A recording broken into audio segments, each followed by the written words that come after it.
Good morning, good morning, good morning. You know what it is, the Cat and Cap, your resident fly guy, your chief architect, Michelangelo, StarArchitects.com, here to help you redesign your frame of mind when it comes to this lifestyle thing. Today, we're going to be talking all about how perfect practice creates a perfect presentation. But before we get started, if you find the information beneficial from this video, please go ahead and hit that subscribe button. You know I would love to be a character in your style story.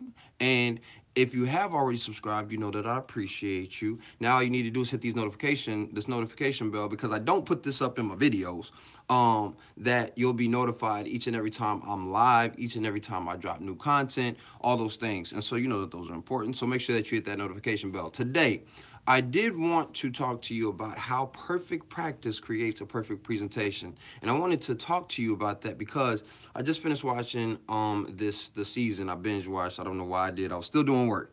But I was binge watching Friday Night Tykes. And if you haven't seen this show, it's a great show that the Esquire Network created, but it comes on Netflix, and it's about these young guys, these little kids actually, who are playing football. And one of the episodes, one of the guys says, hey man, you got to keep on, being out here practicing. You got to keep practicing because practice makes perfect. Practice makes perfect. And at one point, another one of the coaches was like, no, it doesn't. He was like, perfect practice creates perfection.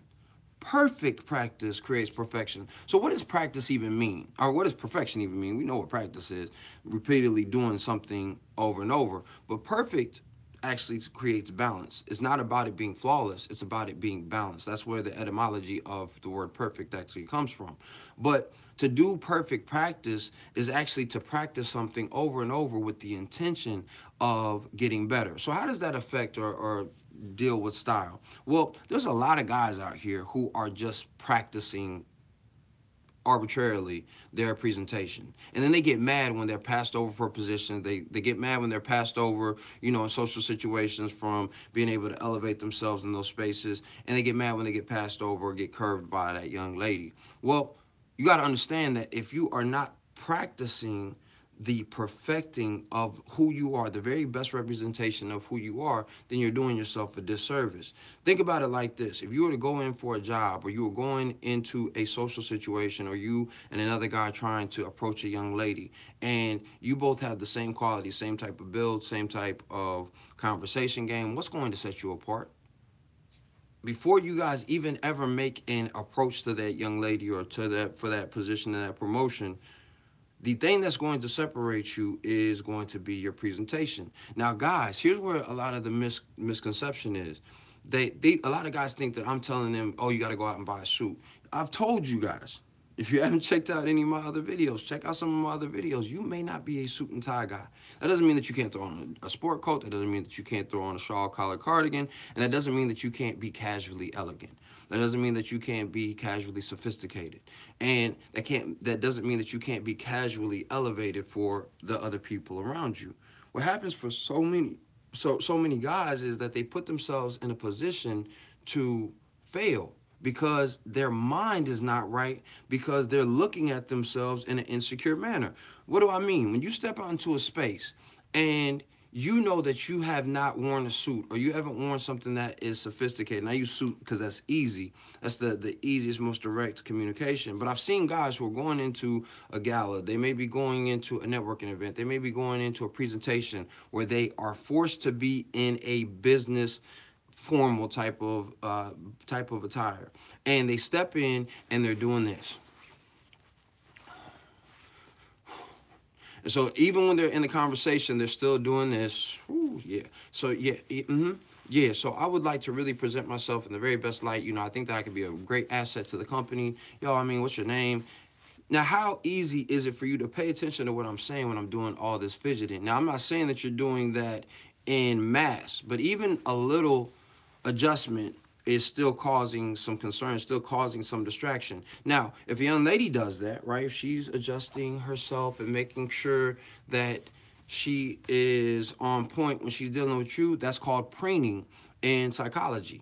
And what that actually means is that she's interested, that she's a little nervous, and she wants to make sure that she's on point. Well, the same is true with men. If a man starts preening, then there is a certain level of a need to be liked or a need to be recognized or a need to be appreciated. If that's the case, then if I'm trying to show up in a level of confidence or with a level of assertiveness, I can't do that if I'm already, preceding that with a certain level of insecurity. That energy is going to precede me.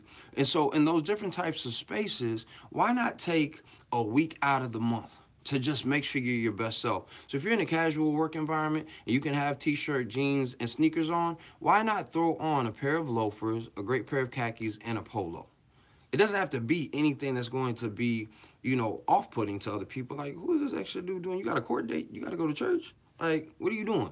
Right? It can still be something that's slightly elevated and that sets you apart. Those people are going to say, well, you look nice today. Well, thank you. I appreciate it.